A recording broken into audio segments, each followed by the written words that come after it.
سورۃ النبا کی ان آیات مبارکہ کی تفسیر میں مفسر رحمت اللہ علیہ حافظ ابن کثیر ارشاد فرماتے ہیں کہ اللہ تبارک و تعالیٰ نے ان آیات مبارکہ میں خبر دی ہے یوم الفصل سے۔ یوم الفصل سے کیا مراد ہے؟ فرمایا وہی یوم القیامہ مراد ہے کہ یوم القیامہ جو ہے اس کا ایک وقت ہے، ایک زمان ہے، مقرر ہے، نہ اس سے زیادہ ہوگا اور نہ اس سے کم ہوگا، اور اس کی تعیین کا وقت جو ہے وہ بھی کوئی نہیں جانتا مگر اللہ تبارک و تعالی، چونکہ یہ قاعدہ ہے، مسلمہ ہے، اور نصوص قطعیہ سے یہ بات واضح ہے کہ علم غیب کا مالک جو ہے وہ اللہ تبارک و تعالی ہے۔ علم غیب جو ہے وہ صفت اللہ تبارک و تعالی کی صفات میں سے ہے۔ اللہ تبارک و تعالی جب چاہتے ہیں اپنے ارادے سے، اپنی مشیت سے، اور اپنی مخلوق کے افادے کے لیے، فائدے کے لیے اپنے انبیاء علیہم الصلوات والتسلیم پر بعض مغیبات کا اظہار فرما دیتے ہیں، ان کو اطلاع فرما دیتے ہیں۔ البتہ علم غیب جو ہے وہ خاصہ خدا ہے، اور خاصہ کا معنی یہ ہوتا ہے کہ جو کسی اور میں نہ ثابت ہو۔ تو اس لیے اور خصوصی طور پر یہ 5 چیزیں جو ہیں، خمس لا یعلمہن الا اللہ، اللہ کے سوا ان کو کوئی نہیں جانتا۔ لا نبی ولا ملک ولا نبی مرسل ولا ملک مقرب، کوئی اللہ کا مقرب فرشتہ بھی نہیں جانتا اور کوئی اللہ کا بھیجا ہوا پیغمبر بھی نہیں جانتا کہ وہ قیامت کا دن کب ہوگا اور کس وقت ہوگا، اس کی تعیین جو ہے، حالانکہ وہ معین ہو چکا اللہ کے علم میں، یعنی اللہ کے علم میں تو اجل محدود ہے۔ اس لیے فرمایا وما نؤخرہ الا لاجل معدود، ہم اس کو جو اتنی دیر لگا رہے اس کی وجہ ہے کہ اس کا ایک وقت مقرر ہے، اس کا ایک وقت مقرر ہے، اور اس کے وقت کو کوئی نہیں جانتا مگر الا اللہ سبحانہ۔ باقی ہوتے ہیں اشراط قیامت، یا جیسے کہ میرے آقا حضور پاک صلی اللہ علیہ وسلم کی تشریف آوری جو ہے، جیسے کہ حضور نے فرمایا کہ انا والساعۃ کہاتین، کہ میرا اور قیامت کا معاملہ ایسے ہے جیسے یہ 2 انگلیاں، یعنی جیسے اب ان میں تھوڑا سا فاصلہ ہے، تو میرے بعد یعنی اب یہ دنیا جو ہے اس کے انقراض کا زمانہ قریب ہے، تو اس کی مراد بھی یہی ہے، یعنی حضور پاک سے جو پہلے گزر چکا ہے وہ زیادہ لمبا ہے، حضور پاک سے قیامت تک کا جو بعد کا دور ہے وہ تھوڑا ہے۔ اب پہلے کتنا گزر چکا ہے حقیقتاً وہ بھی اللہ کے سوا کوئی نہیں جانتا، کیونکہ جب حضرت آدم علیہ السلام کو زمین میں اتارا گیا تو اس وقت کس نے تاریخ مرتب کی تھی؟ کون سی تاریخ تھی؟ نہ تاریخ شمسی تھی، نہ تاریخ قمری تھی، نہ تاریخ عیسوی تھی، نہ دنیا کے یہ کیلنڈر تھے، نہ دنیا کے یہ تقویمات تھے، نہ دنیا کے یہ حساب و کتاب تھے، نہ اس قسم کے معلومات کے کوئی ذرائع تھے۔ اور پھر سیدنا نوح علیہ السلام آئے، اور آہستہ آہستہ آہستہ آہستہ پھر سیدنا ابراہیم علیہ السلام آئے، تو پھر بعد میں جب یہ تواریخ مرتب ہوئی ہیں تو ان کے پیش نظر سب کا اندازے لگائے گئے کہ سیدنا ابراہیم کے بھئی اتنے 1000 سال گزر گئے، اور حضرت نوح علیہ السلام کو تقریباً اتنے 1000 سال گزر گئے۔ اب جیسے کہ تاریخ مرتب کرنے والے اب چونکہ علوم ترقی کر چکے ہیں اور وسائل بڑے ترقی کر چکے ہیں، جیسے اب بعض لوگوں نے آنے والے 100 سال کے کیلنڈر بھی یعنی مرتب کر دیے ہیں کہ آئندہ جو صدی آئے گی تو اس کا کیلنڈر کیسے ہوگا، جیسے کہ پچھلی صدی کو سامنے رکھ کے انہوں نے ایک حساب لگا لیا ہے۔ اب تو کمپیوٹر کا زمانہ ہے اور حساب لگانا کوئی مشکل نہیں ہوتا، لیکن حضرت آدم علیہ السلام کے زمانے میں کہاں یہ چیزیں ایجاد ہوئی تھی؟ تو اس لیے ہمیشہ یاد رکھیں کہ مدت دنیا کا بھی صحیح علم کسی کو نہیں، کہ دنیا کی عمر کتنی ہے اس کا علم کسی کو نہیں۔ کیوں؟ اس کا علم تو تب ہو جب ہمیں قیامت کا علم ہو، جب قیامت کا علم نہیں، انتہا کا علم نہیں، تو پوری مدت ہم کیسے نکالیں؟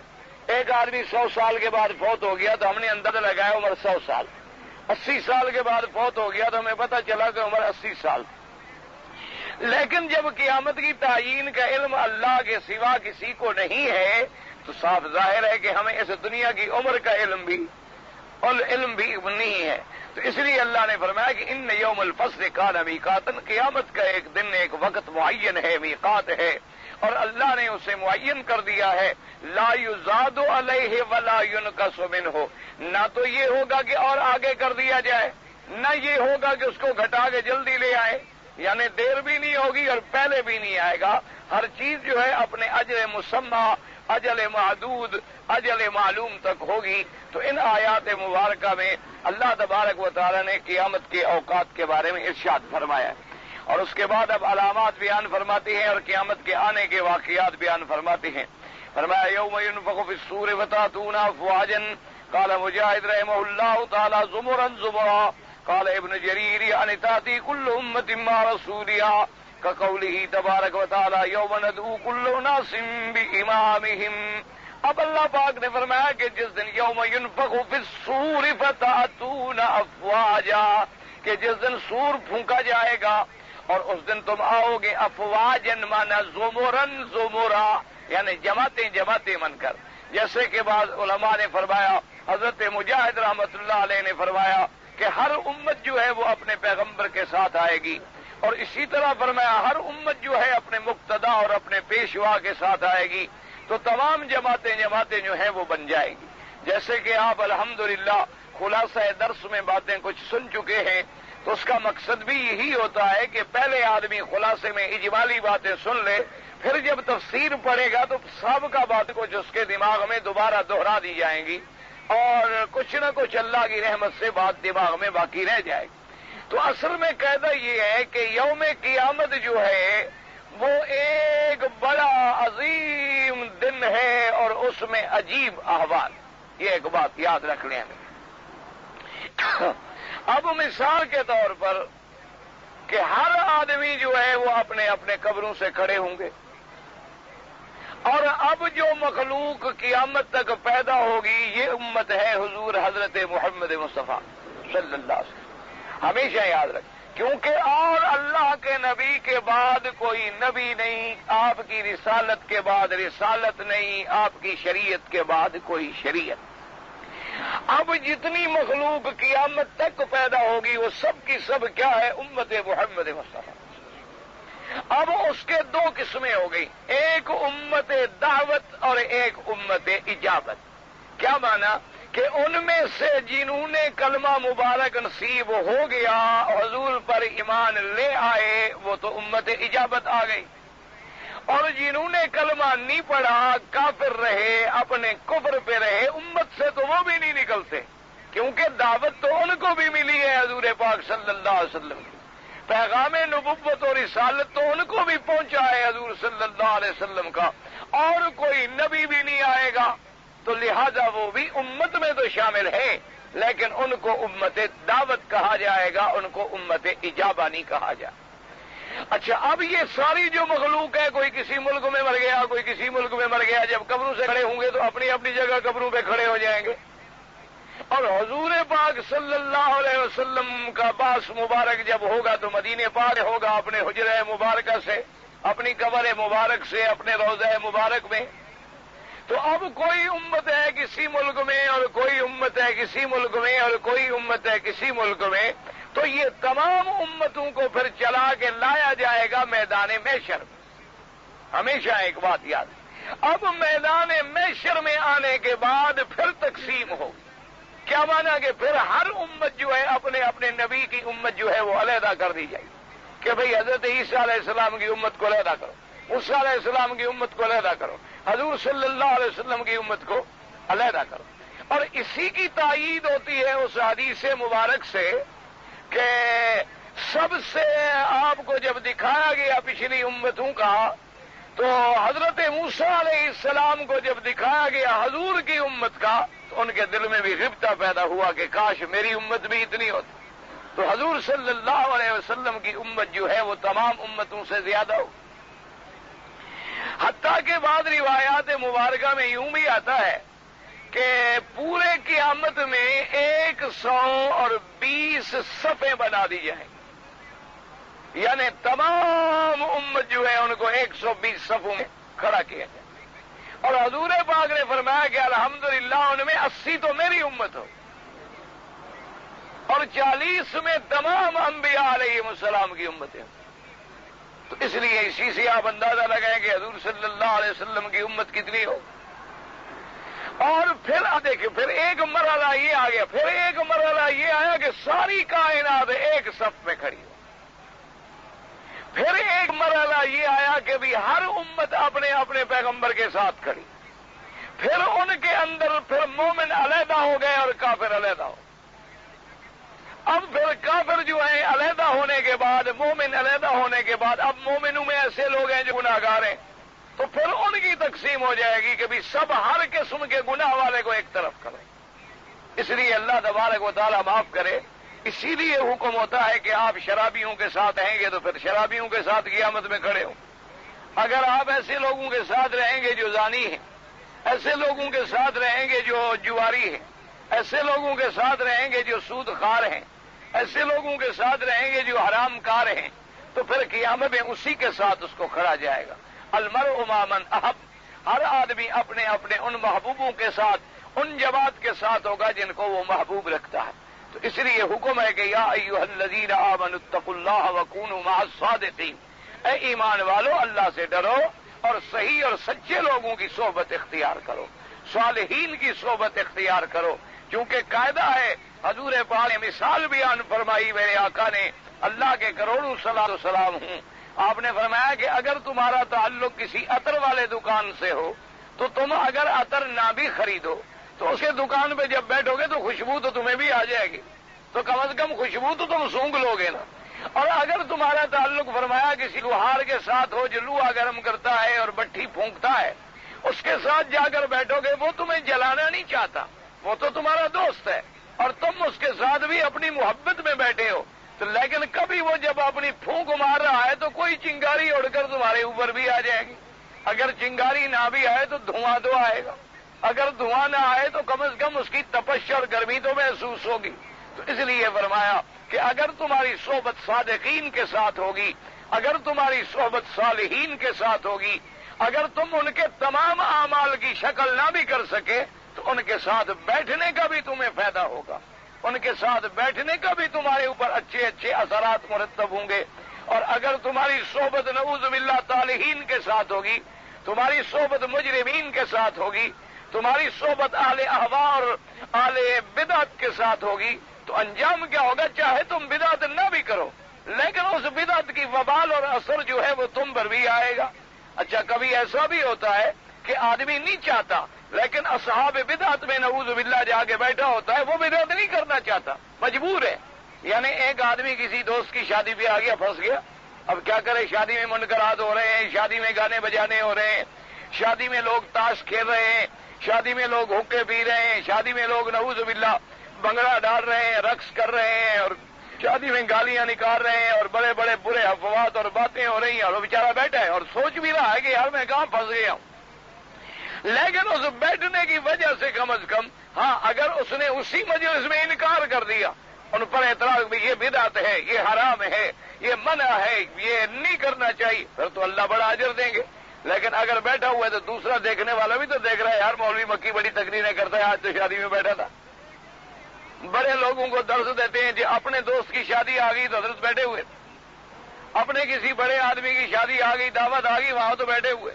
جیسے مثلا کسی بڑے آدمیوں کی پارٹی ہو، اور آج کل دعوت کا رواج ہے نا، مسلمانوں نے ترقی یہ کی ہے کہ اب کھانا جو ہے وہ کھڑے ہو کے شروع کر دیا، یعنی انسان سے حیوان بن گئے. پہلے زمانے میں ہم سنتے تھے کہ اونٹ کھڑے ہو کے کھاتا ہے، پتہ نہیں آج کل بیٹھ کے کھاتا ہو، ورنہ عام طور پر یہ تھا کہ اونٹ کھڑا ہوتا ہے اور چل لیتا ہے، کھڑے کھڑے کھا لیتا ہے، کھڑے کھڑے پیشاب بھی کر لیتا ہے. تو اب انہوں نے یہ ترقی کی ہے ماشاءاللہ 14ویں صدی گزارنے کے بعد کہ پیشاب بھی کھڑے ہو کے کرتے ہیں اور کھانا بھی کھڑے ہو کے کھاتے ہیں. یہ ترقی ہے، یہ سمجھتے ہیں کہ اس طرح سے ہماری بہت بڑی ترقی ہو گئی ہے اور ہم بڑے ترقی یافتہ دور میں آ گئے ہیں. اور پھر اس کے بعد بڑی تعویلیں کرتے ہیں کہ دیکھو جی اب اتنی کرسیاں ڈالنا، اس طرح ایک چھوٹی سی جگہ پر زیادہ آدمی کھا لیتے ہیں کہ ایک میز پہ کھانا لگا دیا اور جناب کھڑے کھڑے ہر کسی نے پلیٹ ہاتھ میں لے لی، اور بڑا عجیب منظر ہوتا ہے، ایک ہاتھ میں پلیٹ ہے اور ایک ہاتھ میں ٹکڑا ہے، اور ایسے جناب جھپٹ رہے ہیں، یعنی عجیب منظر ہوتا ہے. آدمی جب دیکھے بالکل عین حیوانیت کا ایک منظر سامنے ہوتا. اچھا، اب وہ بیچارہ کبھی پلیٹ چھوڑتا ہے، کبھی پلیٹ رکھتا ہے، کبھی پلیٹ میں بھی اگر سالن زیادہ ہو گیا. اچھا، اور ان کو خدا نہ کرے کہ کوئی شوربے والی چیز کھانی پڑ جائے کھڑے ہو کر، تو پھر بڑے عجیب تماشے ہوتے ہیں. کبھی کسی نے کپڑے خراب کیے ہوئے ہیں، کسی نے کچھ کیا ہوا ہے، پھر بیچارے رومالوں سے دھو رہے ہیں اور صاف کر رہے ہیں، اور منظر ہوتا ہے ایک عجیب.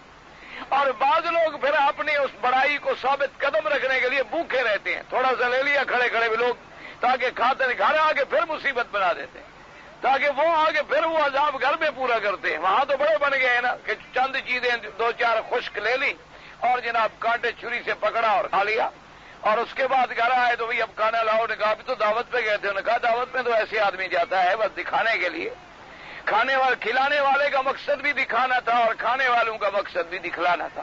تو یہ بہرحال یہ انسانیت، تو جن لوگوں کے ساتھ آدمی کی صحبت ہوتی ہے انہی کے آدمی میں اثرات آتے ہیں۔ اسی لیے حکم ہوتا ہے کہ آدمی اہل اللہ کی صحبت اختیار کرے، اللہ والوں کی صحبت اختیار کرے۔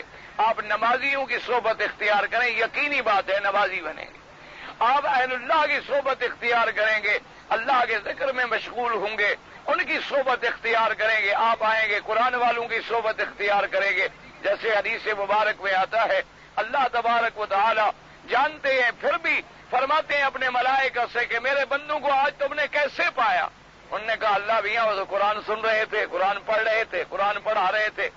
فرمایا اچھا گواہ ہو جاؤ میں نے ان کو بخش دیا۔ اور فرشتے عرض کریں گے اللہ میاں اس مجمع میں ایک آدمی جو وہ قرآن سننے نہیں آیا تھا، وہ تو کسی کو ڈھونڈنے آیا تھا، وہ آدمی چونکہ بیٹھا ہوا تھا وہ کھڑا ہو گیا مجبوراً کہ یہ نکلے تو میں بات کروں۔ اللہ نے فرمایا ہاں اولئک اشقا جلیسہم، یہ میرے قرآن پڑھنے پڑھانے والے بندے ایسے ہیں ان کے ساتھ بیٹھنے والا بھی بدبخت نہیں ہو سکتا، کسی طرح وہ بیٹھا تھا اس کو بھی میں نے معاف کر دیا۔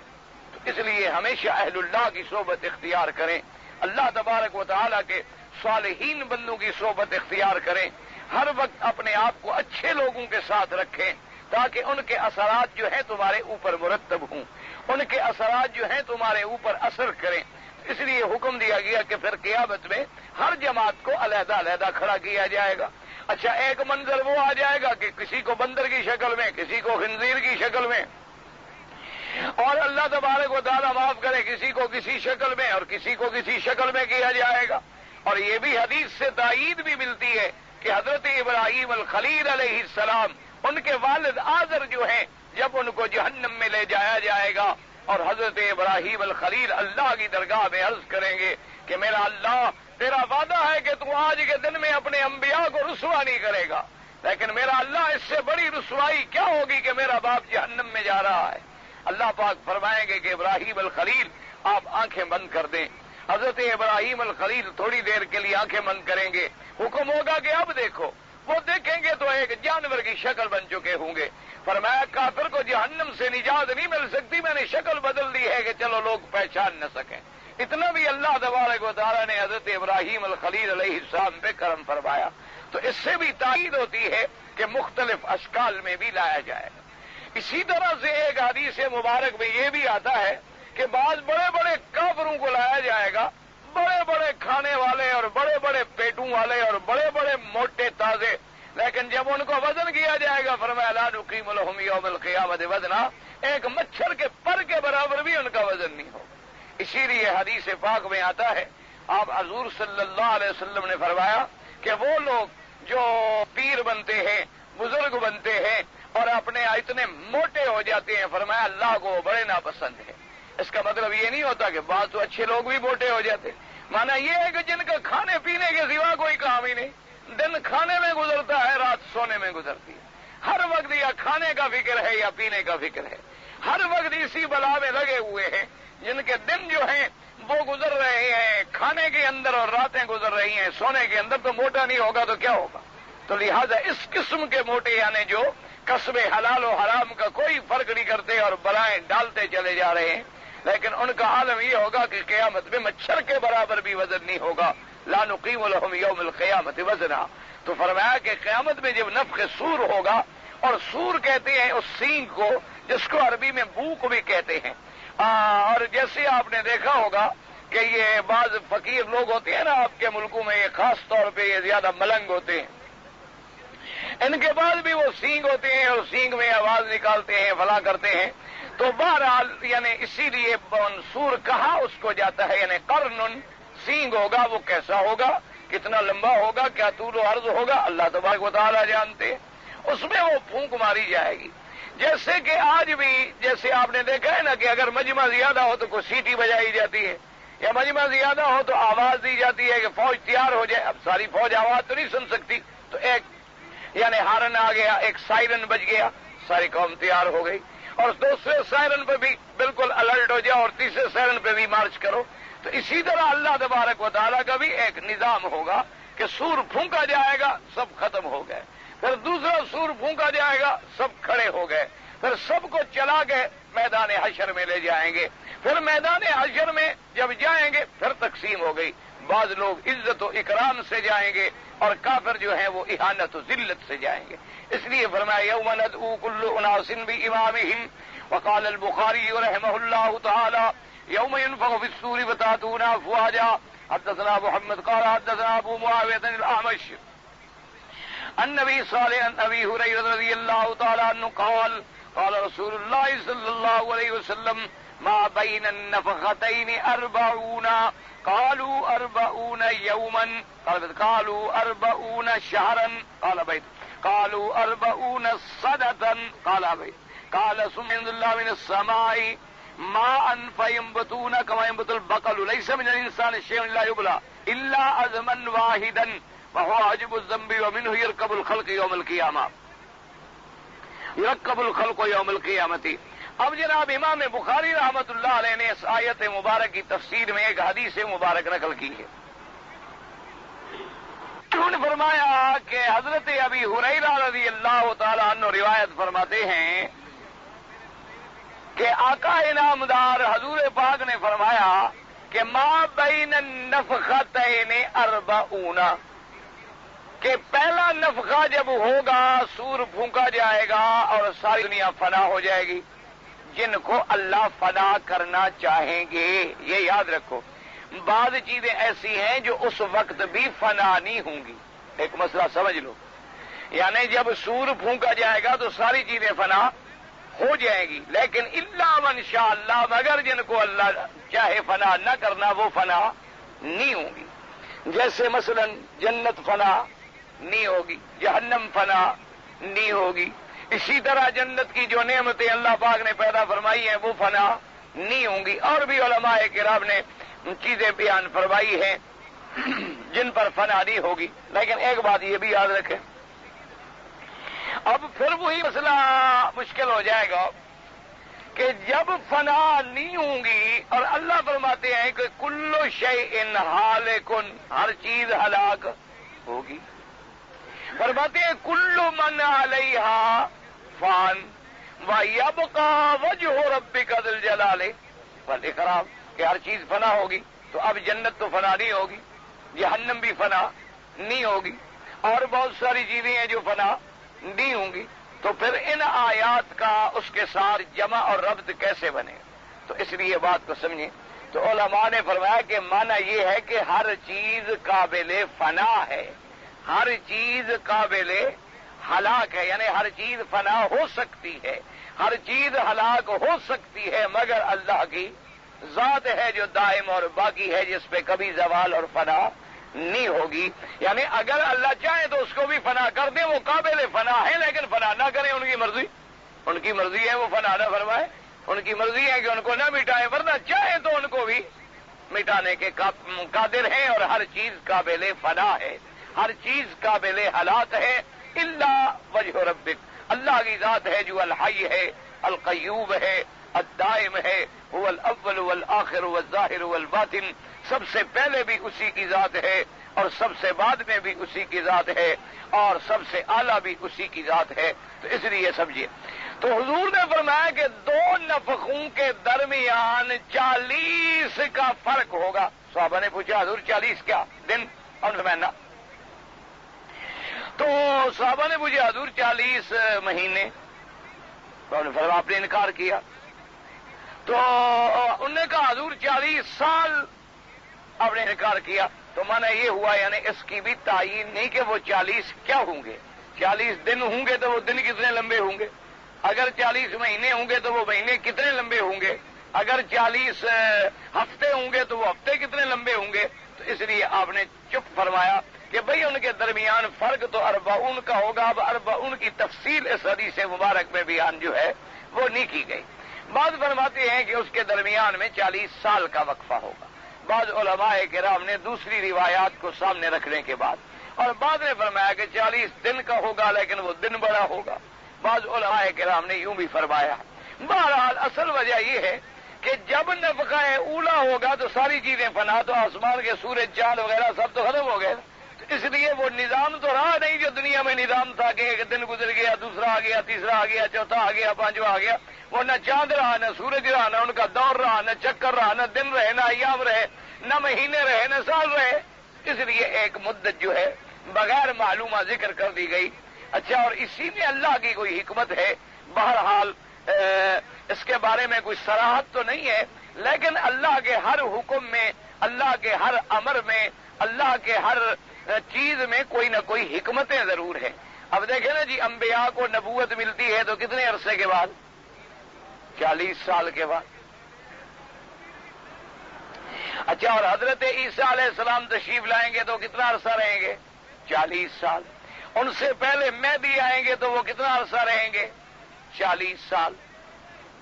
اچھا، اسی طریقے سے آپ دیکھیں جناب کہ ایک نطفے کا جو تغیر ہوتا ہے بندے کے بدن میں، وہ بھی ہر 40 دن کے بعد ہوتا ہے کہ نطفہ بنا، پھر علقہ بنا، پھر مضغہ بنا، فکسونا العظام لحما، 40۔ اچھا، اسی طریقے سے بلغ اشدہ وبلغ 40 سنۃ، آدمی یعنی اپنی کمال کی مدت کو تب پہنچتا ہے جب اس کی عمر 40 سال ہوتی ہے۔ اور اسی طریقے سے ہے جو آدمی 40 حدیث حضور پاک کی یاد کر لے تو وہ علماء میں شمار ہوگا، وہاں بھی عدد آیا 40۔ اور اسی طرح حضرت موسیٰ علیہ السلام کو جب اللہ نے کوہ طور پہ بلایا، فتم میقات ربہ 40 لیلہ، وہاں بھی 40۔ اور اسی طریقے سے بعض روایات میں آیا کہ اگر کوئی آدمی مسجد نبوی میں 40 نمازیں پڑھے تو اللہ تبارک و تعالیٰ اس کو نفاق کی بیماری سے بری فرما دیتے ہیں۔ تو اس عدد میں اللہ کے علم میں ضرور کوئی حکمت ہے۔ اسی لیے آپ نے دیکھا ہے نا کہ بعض علماء بھی اور جیسے تبلیغی جماعت کے بزرگ بھی، وہ بھی کہتے ہیں بھی 40 دن لگاؤ، کم از کم 40 دن لگاؤ۔ تو میرے خیال میں ان کا بھی انہی آیات و احادیث پہ نظر ہے، اسی پر ان کی نظر ہے، اور اسی سے انہوں نے کچھ اندازہ لگایا ہے کہ اتنے دن میں آدمی بدلتا ضرور ہے، اس میں کوئی نہ کوئی تبدیلی ضرور آتی ہے کہ اللہ نے اگر ہر جگہ یہ 40 کو ترجیح دی ہے تو کوئی اس میں حکمت تو ضرور ہوگی۔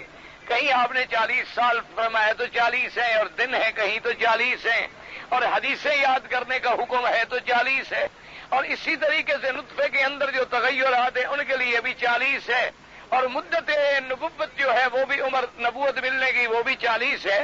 تو اسی سے میرے خیال میں بہرحال چونکہ مجھے کبھی اتفاق نہیں ہوا جانے کا، اور نہ ہی اس موضوع پر کسی بڑے عالم بزرگ سے کبھی بات کرنے کا موقع ملا، یعنی میرا ایک اندازہ ہے، کیونکہ ان میں بڑے اہل اللہ شامل ہیں، بڑے بڑے علماء شامل ہیں، بڑے بڑے اللہ کے اولیاء شامل ہیں۔ میرا خیال یہ ہے کہ ان کی نظر شاید انہی چیزوں پر ہوگی کہ جب کسی آدمی کو ہم گھر سے کاٹ لیں گے، اس کے ماحول سے کاٹ لیں گے، اس کے معاشرے سے اس کو کاٹ لیں گے، اور 40 دن کے لیے اس کی صحبت بدل جائے گی، اس کا کھانا بدل جائے گا، اس کی جگہ بدل جائے گی، اس کا اٹھنا بیٹھنا بدل جائے گا، اس کا چلنا پھرنا بولنا بدل جائے گا۔ مولوی بول پڑے گا، یار عجیب آدمی ہے، کھانے میں بولتا ہے، کھانے کے وقت میں تو بولنا منع ہے، اس وقت ان کو بڑے مسئلے یاد ہوتے۔ مولوی آدمی غریب بیچارہ اگر بھول کر کبھی دائیں ہاتھ پہ تھوک بھی ڈال دے گئے، دیکھو عجیب پاگل مولوی ہے، اس کو یہ بھی پتہ نہیں ہے کہ تھوکنا ہم نے کس طرف، یہ کیسا مولوی بنا ہوا۔ لیکن اپنے اندر جو بلائے ہیں وہ تو کبھی نظر ہی نہیں ہے۔ انا للہ و انا الیہ راجعون، اللہ تبارک و تعالی رحمت فرمائے۔ تو بہرحال میرے کہنے کا مقصد یہ تھا کہ آپ نے 1 گھنٹہ قرآن سنا اور 3 گھنٹے جا کے فلم دیکھی، اور کہتا یہ ہے کہ حرام زیادہ اثر کرتا، یہ قاعدہ ہے کہ حرام جو ہے وہ حلال سے زیادہ اثر کرتا ہے اور غالب آ جاتا ہے۔ کیا مانا؟ مثلا یہ ایک دیکھو جگ پانی کا بھرا ہوا ہے، اس میں اگر ایک قطرہ نعوذ باللہ پیشاب کا ڈال دیتے پلک ہو جائے گا یا پاک رہے گا؟ تو اب ایک قطرہ جو ہے وہ جگ پر غالب آ گیا، تو 3 گھنٹے جو آپ نے VCR پہ فلم میں لگا دیے تو وہ تو غالب آ گئے، تقریر تو ادھر نکل گئی نا۔ آپ جیسے کورے تھے ویسے کے ویسے کورے ہو گئے۔ جب یعنی آپ سوئے تو اب آپ کے دماغ میں وہ فلم سٹار ہیں، وہ عورتیں ہیں، وہ طوائفی ہیں، وہ فحاشی ہے، وہ عریانی ہے، وہ تخیلات ہیں، وہ قرآن تو ہے نہیں، وہ تو یہاں رہ گیا۔ تو اس لیکن جب آپ کو 40 دن کے لیے وہ نکال لیا گیا کسی مقصد کے لیے کہ اب آپ رات کو جاتے ہیں تو مسجد میں پڑھے، کیونکہ انہوں نے ہوٹل میں تو جانا نہیں، انہوں نے کہا جی مسجد میں سوئیں۔ اصحاب صفہ بھی مسجد میں سوتے تھے، حضور صلی اللہ علیہ وسلم کے صحابہ بھی جب تک مسافر تھے تو مساجد میں سویا کرتے تھے.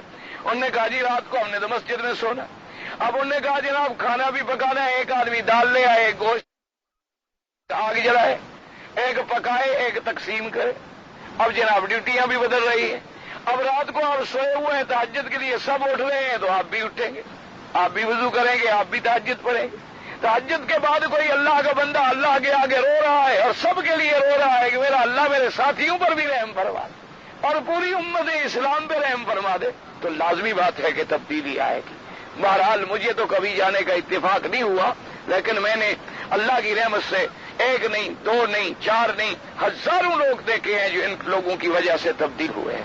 ہزاروں لوگوں کو میں ذاتی طور پہ جانتا ہوں کہ بڑے بڑے شرابی, بڑے بڑے سود خار, بڑے بڑے جناب سرمایہ دار اور بڑے بڑے متکبرین اور بڑے بڑے عقل خان اور بڑے بڑے عقل فون کرنے والے لوگ ایسا دیکھا ہے کہ سیدھے ہو. بڑے بڑے ڈگریوں کے ڈاکٹر ہیں جناب, دیکھیں ماشاءاللہ سنت کے مطابق داڑھی ہے, سنت کے مطابق پگڑی ہے, مسواک جیب میں رکھا ہوا. اب بھی ایک ڈاکٹر صاحب یہاں رہتے ہیں, وہ ان کا بھی اس جماعت سے تعلق ہے. ان کو میں ذاتی طور پہ جانتا ہوں. مکے میں تو شاید اب نہیں ہے, تبدیل ہو گئے, کسی دوسرے شہر میں چلے گئے. بہت بڑے ڈاکٹر ہیں ہارٹ کے, ماشاءاللہ جناب منور چہرہ ہے, اتنی داڑھی ہے. اور انہوں نے کہا کہ الحمدللہ میں نے 5 سال دیار کفر میں گزارے ہیں اور اللہ کا شکر ہے اور اس جماعت کی اصلاح کی برکت ہے کہ میری تہجد بھی وہاں کبھی نہیں چھوٹی. ہم تو مکے میں رہ کر فرض نہیں پڑھتے, ہم مکے مدینے میں رہ کر فرض نماز بھی نعوذ باللہ ادا نہیں کرتے. حرمین شریفین میں رہ کر بھی ہمیں فرائض جو فرض پڑتا ہے وہ سمجھتا ہے میں کو بہت بڑا اڑنے لگ گیا ہوں. لیکن کمال تو اس آدمی کا ہے نا جی کہ کفر کے ملک میں رہے, اور یعنی اچھا پھر ڈاکٹر ہے اور کافروں کی اسپتال میں ہے. وہاں جو آپ دیکھتے ہیں کہ ان کا جو لباس ہے عورتوں کا اور جو ان کا تمدن ہے, جو چلن ہے, وہ بھی تو آپ دیکھتے ہیں کہ وہ کیسا ہے. اچھا اور وہ کہے بیچارہ کہ میرے لیے سب سے بڑا پرابلم یہ ہوتا تھا کہ اگر کبھی وضو کرنا پڑے تو پانی کا کیا ہوگا, تو اس لیے میں ہمیشہ اپنی بوتل پانی کی گاڑی میں ساتھ رکھتا کہ بھائی کسی وقت بھی اگر انسان یا ضرورت ہو جائے تو مجھے پانی نہیں ملے گا, کیونکہ وہاں تو پانی کے بجائے شراب پیا جاتا ہے نا, پانی کا تو تصور ہی نہیں. وہاں پانی کا کیا تعلق ہے, وہ تو کھانے میں شراب پیتے ہیں, ان کا کیا ہے پانی کے ساتھ.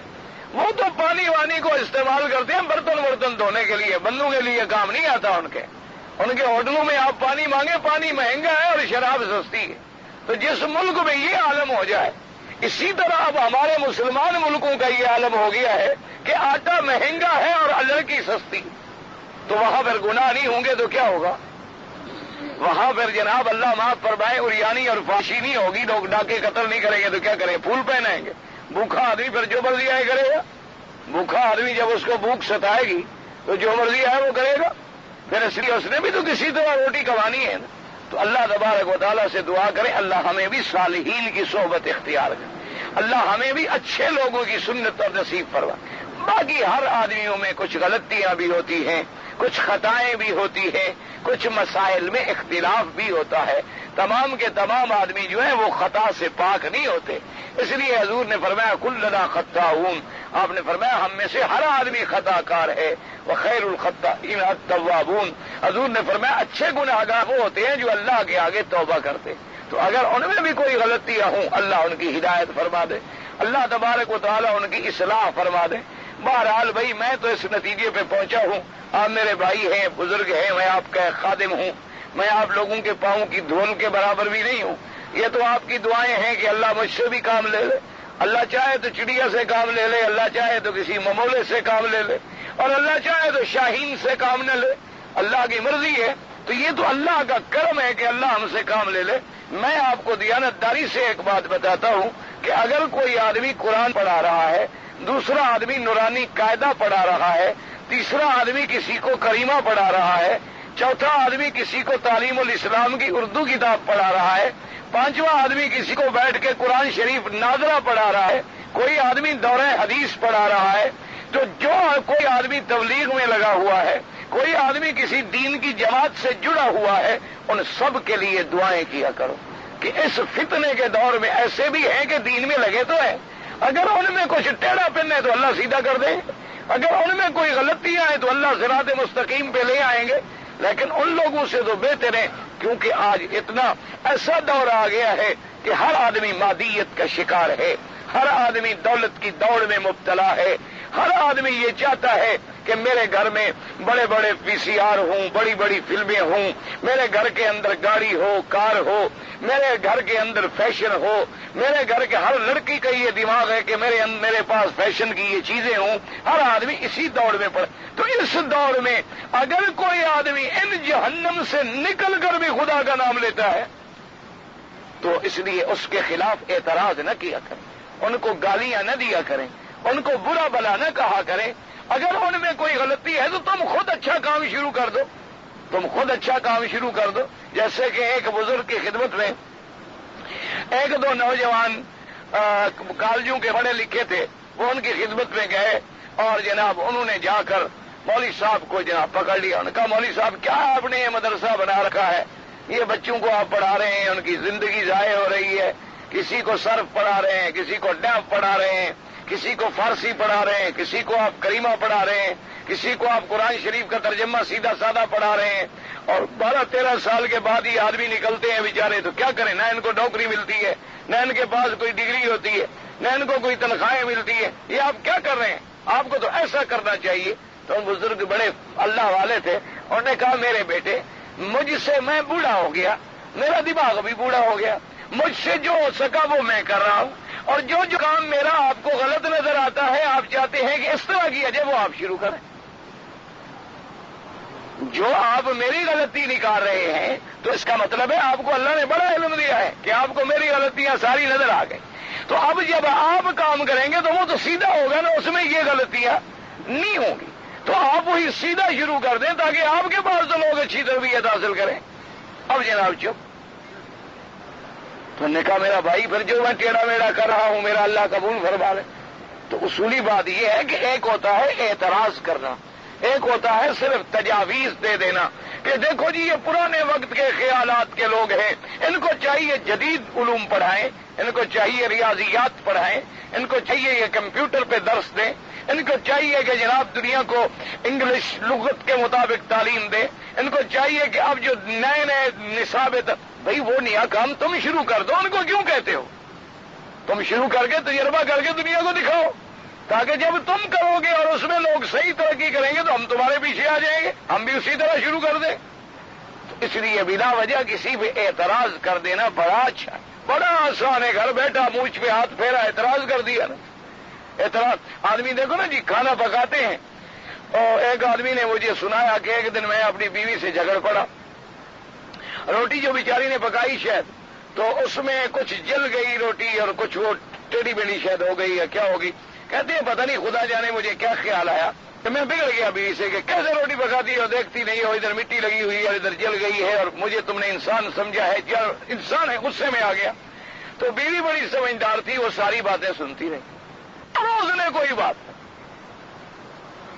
دوسرے دن جب کھانے کا وقت آیا تو وہ آ گئی بیگم صاحب. اس نے کہا مولوی صاحب ذرا 2 منٹ کے لیے تشریف لائیں. مولانا آ گیا. انہوں نے کہا کوئی ضروری بات کہتی ہوگی بیگم. اس نے کہا میں نے آٹا تیار کر کے گوند کر کے رکھ دیا، اب ذرا آپ مہربانی کر کے مجھے اچھی روٹی پکا دیں تاکہ آئندہ میں اسی طرح پکایا کروں. آپ مہربانی فرمائیں، ایک روٹی مجھے بطور نمونہ، بطور ماڈل، چونکہ اتنے آپ سمجھدار ہیں، آپ نے جو کل اعتراض کیے ہیں، غلطیاں جو نوٹ کی ہیں، آپ تو اچھی بنانا ضرور جانتے ہوں گے، تو اس لیے مہربانی کر کے مجھے 1-2 روٹیاں جو ہے نا ذرا اچھی لگا دیں. مولوی صاحب فرماتے ہیں میں کھڑے کھڑے پسینہ ہو گیا. کہا حقیقت ہے میرے تو پاؤں کے نیچے زمین نکل گئی. میں نے کہا بات ٹھیک ہے، ایک روٹی پکانا واقعی بڑا امتحان ہے.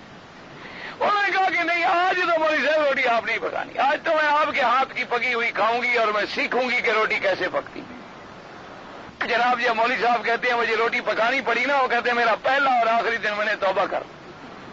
میں نے کہا اللہ میاں نے واقعی عورت کو اپنے کام کے لیے پیدا کیا ہے اور مردوں کو اپنے کام کے لیے پیدا کیا ہے. واقعی جو کام تم لوگ کر سکتے ہو ہم نہیں کر سکتے، جو کام ہم کر لیتے ہیں وہ تم نہیں کر سکتے ہو. اللہ نے وظائف تقسیم کر دیے. اسی لیے حدیث میں آتا ہے کہ حضور پاک بھی عائشہ صدیقہ رضی اللہ تعالی عنہا فرماتی ہیں، اللہ کے کروڑوں صلاۃ و سلام اور رحمتیں ہوں، فرماتی ہے حضور پاک نے کبھی کھانے پہ اعتراض نہیں کیا. آپ کے سامنے جو رکھ دیا انہوں نے کھا لیا، اگر پسند نہیں آیا چھوڑ دیا۔ لیکن یہ نہیں فرمایا کہ آج یہ کیسے ہے اور مرچ زیادہ تھی یا کم ہے، نمک زیادہ تھا یا کم ہے، روٹی کچی تھی یا پکی ہے، گوشت زیادہ گلا گیا ہے یا کم گلا ہے، اور گوشت کو آپ نے پہلے اچھی طرح صاف نہیں کیا ہے، اور بوٹی آپ نے گول نہیں بنائی ہے، اور کباب کا جو تھا وہ ذرا زبان کو چٹخارا صحیح نہیں آیا، مسالہ آپ نے ٹھیک نہیں ڈالا ہے، اور آپ نے شامی تو ایسے بنا دیے ہیں جیسے کو مٹی پتھر لگا دیا ہو، آپ نے تو اس کو اچھی طرح گھسا نہیں ہے کہ اس کے اندر کوئی لطافت پیدا ہوتی۔ جو آ گیا تناول فرما لیا، اور جو اگر پسند نہیں آیا رکھ دی، کہ اللہ کی نعمت پہ اعتراض نہیں فرمایا کبھی نے۔ تو وجہ کیا تھی کہ یہ درس تھا ہمیں کہ ہمیں تو ایسی باتوں پر اللہ کے کوئی دین کا کام کر رہا ہے اس پہ بلا وجہ اعتراض نہ کریں، بلکہ اس کی صحبت اختیار کریں۔ اگر اس میں کوئی کمی ہے آپ وہ کمی پوری کر دیں۔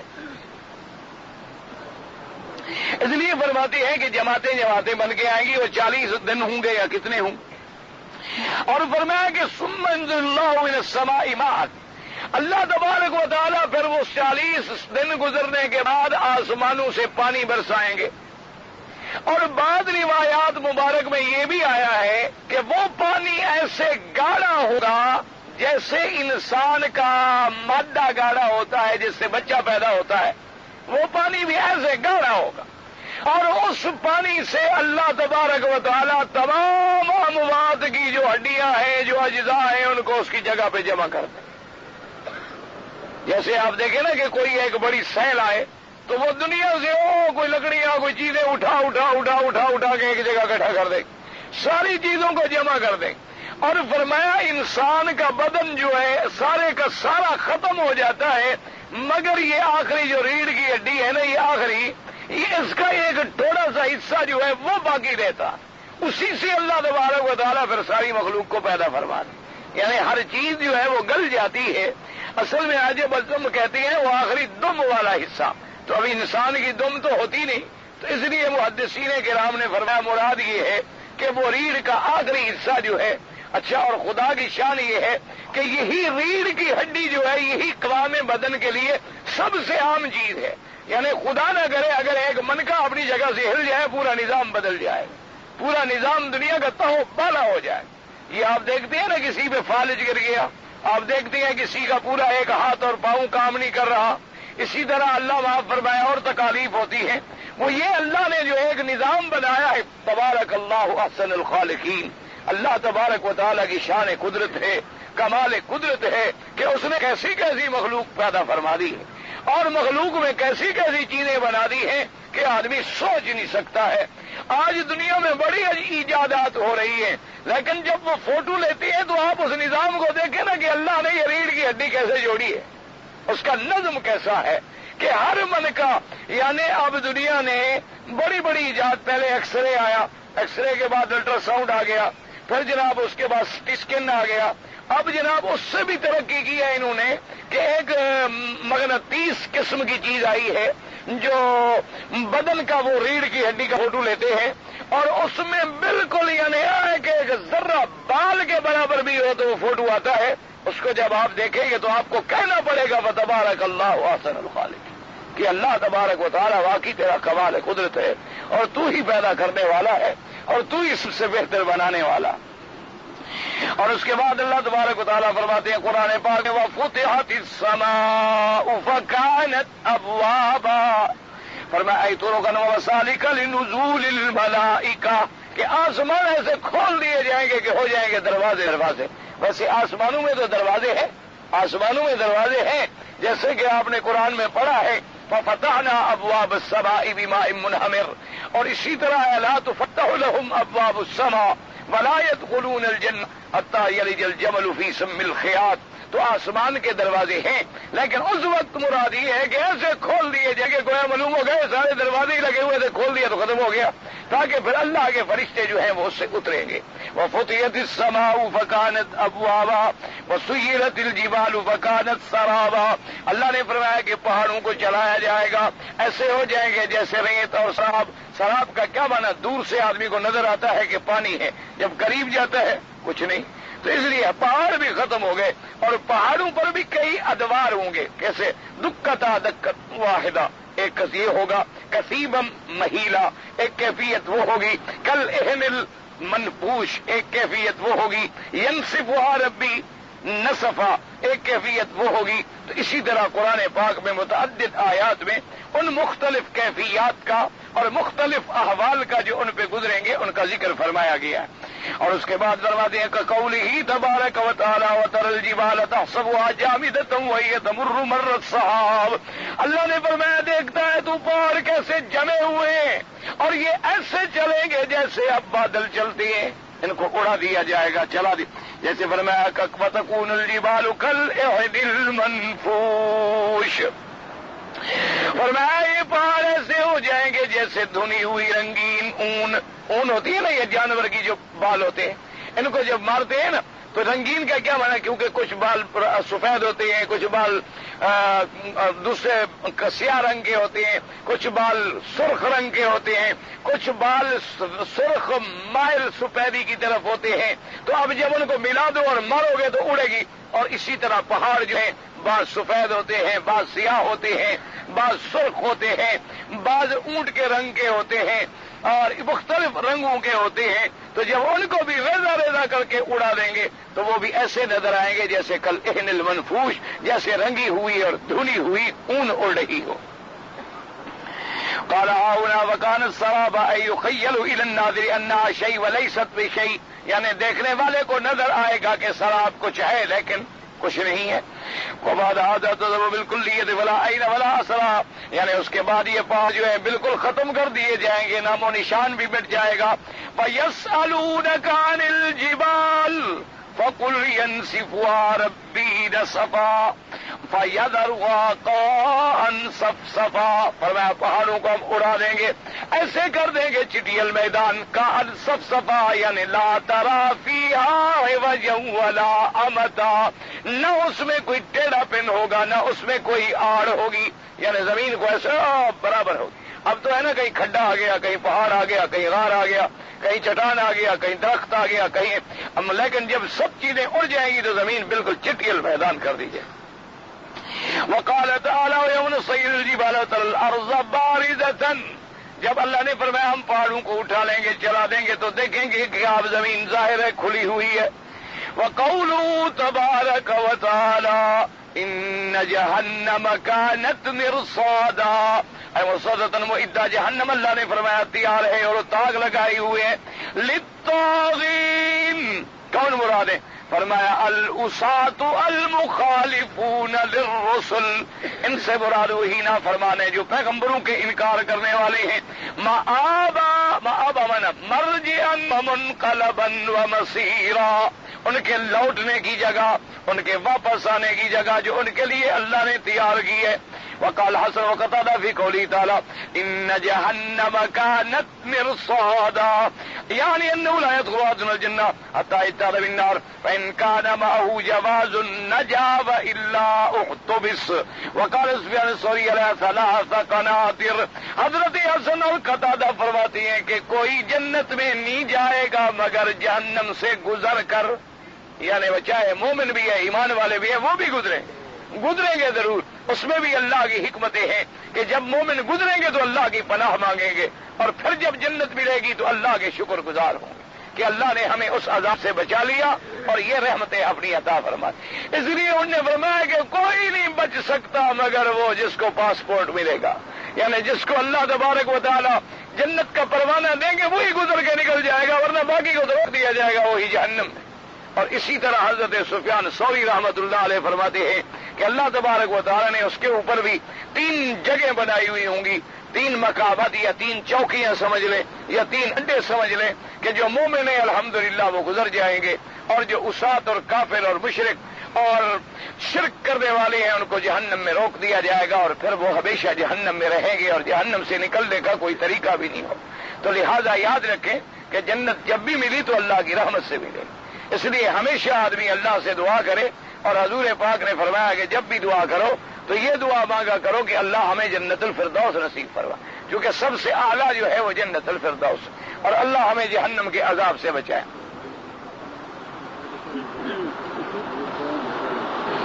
کہتا ہے جی ایک آدمی ہے، ایک مولوی صاحب نے کہا ہے کہ جو آدمی نماز میں زور سے آمین نہ کہے وہ یہودی ہے، نعوذ باللہ، اللہ علیہ۔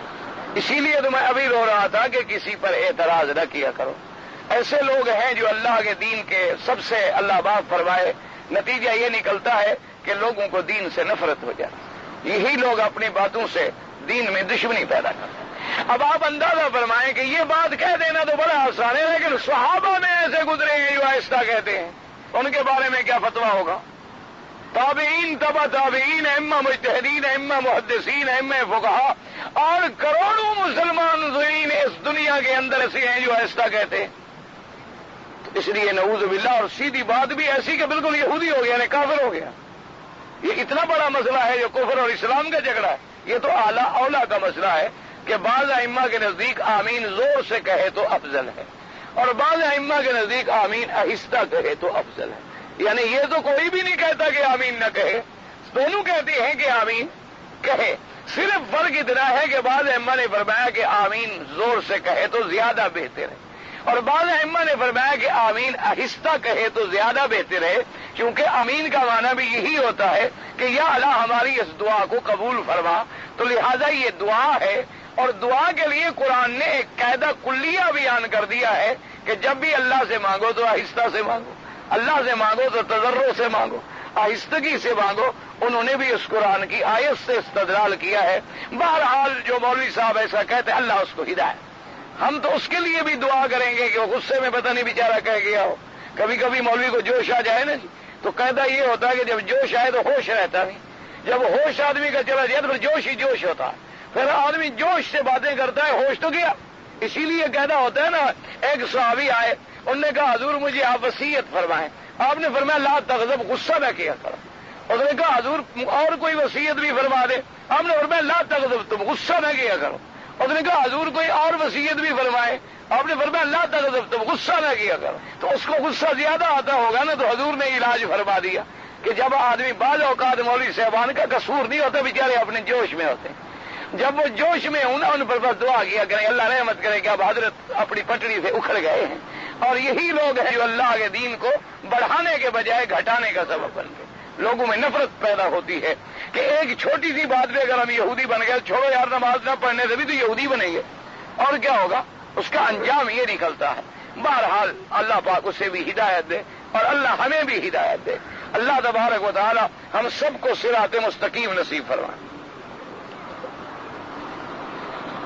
یہ تو بہرحال کسی عربی کا لکھا ہوا ہے، اور اس کو اگر مجھے خود مل کے پوچھ لے یا اسے کہیں کہ مشائخ سے رجوع فرما لے۔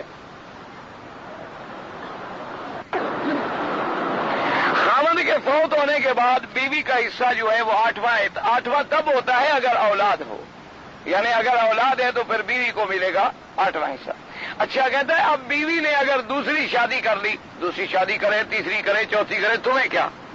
پہلا خاوند فوت ہو گیا، اس میں بیوی کا حق ہے، عدت گزر گئی، اب بیوی آزاد ہے، جہاں شادی کرے یہاں شادی کرے۔ اس کا کیا تعلق ہے اس بات سے کہ دوسری شادی کرے تو تم نہ دو حصہ، اور اگر دوسری شادی نہ کرے تو پھر تم 8 حصہ دے دو؟ اس کا مطلب ہے تم اس پہ ظلم کرنا چاہتے ہو۔ بہرحال بیوی کا ایک حصہ ہے خاوند کے میراث میں۔ اب عدت گزرنے کے بعد شرعاً بیوی آزاد ہے کہ دوسرا نکاح کرے، پھر اس کا حق ہے۔ اچھا دوسرا نکاح کرے گی، پھر اس کی بھی وارث بنے گی اگر وہ خاوند بھی مر جائے۔ ایک آدمی نے غصے میں آ کر ایک ہی جگہ پر 3 طلاق دے دی، تو کیا طلاق ہو جائے گی؟ بھئی اس میں حنفی حضرات تو بڑے سخت ہیں، کسی حنفی مولوی سے مسئلہ نہ پوچھنا، کیونکہ وہ تو بڑے سخت ہیں۔ وہ کہتے ہیں یہ حلال حرام کا مسئلہ ہے، طلاق ہو گئی بس، اور ہو بھی 3 گئے، وہ تو گنجائش نہیں دیتے، وہ کہتے ہیں یہ۔ لیکن بہرحال بعض علماء جو ہیں جیسے علماء اہل حدیث جو ہیں، ان کے نزدیک اگر ایک مجلس میں 3 دفعہ طلاق دے تو 1 شمار ہوتی ہے۔ ان کے نزدیک جب تک علیحدہ علیحدہ مجالس میں، یعنی ایک جگہ طلاق دی یا ایک طہر میں طلاق دی، پھر اگلے طہر میں طلاق دی، پھر اس کے بعد طلاق دی، وہ 3 شمار ہوں گی۔ یعنی مجالس سے مختلفہ میں طلاق دی تو 3 ہوں گی، اور ایک جگہ کھڑے کھڑے 3 دفعہ بھی کہہ دیا تو وہ فرماتے ہیں کہ یہ ایک طلاق ہے۔ بہرحال حنفی حضرات کے نزدیک 3 طلاق ہو جاتی ہے اور وہ پھر نہیں واپس آ سکتی جب تک کہ حلالہ نہ ہو۔ ایک آدمی نے دل میں نیت کی کہ میں بیوی کو طلاق دوں گا، لیکن اس نے طلاق نہیں دی تو نہیں ہوئی، دل کی نیت سے کچھ نہیں ہوتا۔ سگریٹ بیچنا جو ہے وہ شرعاً جائز ہے۔ سگریٹ حرام ہے حلال ہے؟ اگر حلال ہے تو جائز ہے۔ بھئی سیدھی بات ہے، حرام ہے تو بیچنا بھی حرام ہے، آمدنی بھی حرام ہے۔ اگر مکہ شریف میں رہنے والا عمرہ کرے، اگر وہ حنفی مسلک پر ہے تو اس کو حرم سے باہر نکلنا ہوگا ہل کی طرف، اور اہل حدیث علماء کے نزدیک گھر سے بھی احرام باندھ کے عمرہ کر سکتا ہے۔ ہمیں آپ کے ساتھ محبت ہے، بڑی مہربانی، اللہ پاک آپ کو جزائے خیر دے، یہی ایمان کی دلیل ہے۔ سمجھ نہیں آئی کہ ہم روزانہ معذور مسکین کو 1 یا 2 یا 3 یا 5 روپے صدقہ دیتے ہیں۔ ہاں دیکھو جی، یہ اصول ہے، نابینا کو جو روزانہ تم صدقہ دیتے ہو، اگر تم نے حساب کر کے زکوٰۃ کے پیسے بن گئے مثلا 1000 ریال، تو بھی روزانہ تھوڑا تھوڑا کر کے دیتے رہے تب بھی زکوٰۃ ادا ہو گئی۔ لیکن اگر تم نے زکوٰۃ کا حساب نہیں کیا اور زکوٰۃ کی نیت نہیں کی تو یہ صدقہ نفلی ہے، زکوٰۃ تمہیں علیحدہ پھر دینی ہوگی، ہمیشہ یاد ہے۔ ایک آدمی اگر اپنی عورت بہن کر دے، بہن کہہ کے، تو بہرحال وہ عورت کفارہ ادا کرے، جب تک کفارہ ادا نہ کرے عورت حرام ہو جاتی۔ ماں کہہ دینا یا بہن کہہ دینا یا بیٹی کہہ دینا، یعنی ایسا رشتہ کہہ دینا جو ہمیشہ کے لیے اللہ نے حرام کیا ہے کہ ماں بھی حرام ہے، بہن بھی حرام ہے، بیٹی بھی حرام ہے، تو پھر اس کو کفارہ زہار دینا ہوگا، یا تو ایک غلام آزاد کرے، یا اس کے بعد 7 دن کے روزے رکھے، یا اس کے بعد 60 مسکینوں کو کھانا کھلائے۔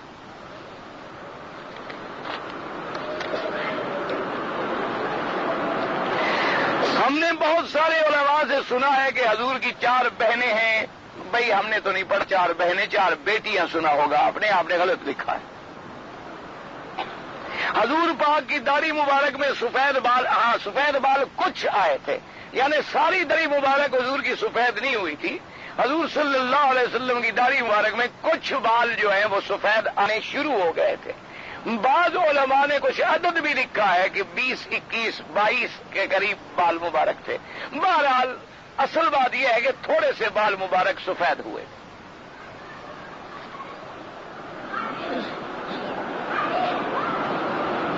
ایک دن ایک امام صاحب نے 5 رکعت نماز پڑھائی، پھر سجدہ صاحب بھی نہیں کیا اور چلا گیا، پھر نماز دوبارہ پڑھے آپ۔ ایک دفعہ اس نے عصر کی بھی 3 رکعتیں پڑھا دی اور سیدھا ماشاءاللہ امام صاحب کو یا تو بوڑھے ہوں گے بیچارے بھولتے ہوں گے، یا یہ ہے کہ پتہ نہیں آپ صحیح وقت پہ خدمت نہیں کرتے ہوں گے، تو نے کہا میں بھی نماز میں رگڑا لگا دوں۔